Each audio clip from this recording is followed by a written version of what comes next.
qachon bir banda namoz o'qib boshlasa, uni gunohlari olib kelinadi. Namozga kirdingiz, Allohu akbar deb quloqni qoqib, qo'lni bog'ladingiz.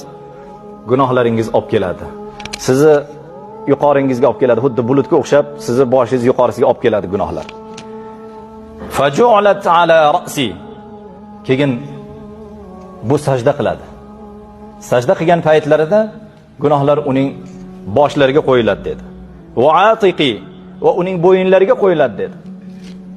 Har sajda ruku qilganda uning boshlariga qo'yilgan, bo'yinlariga qo'yilgan gunohlar to'kilaveradi dedilar.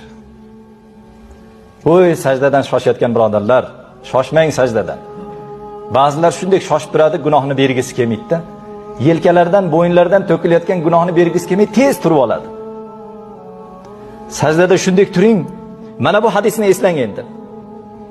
Sizni bo'yningizdan, yelkangizdan gunohlar to'kilar ekan. Rukuni, sajdani ko'paytiring. Ruku qilib turganingizda, sajda qilib turganingizda mana shu hadisni eslang. Hozir meni gunohlarim bo'ynimga qo'yildi. Meni gunohlarim boshimga qo'yildi. Hozir men sajdadan turganimda, men rukudan turganimda gunohlarim to'kiladi deng.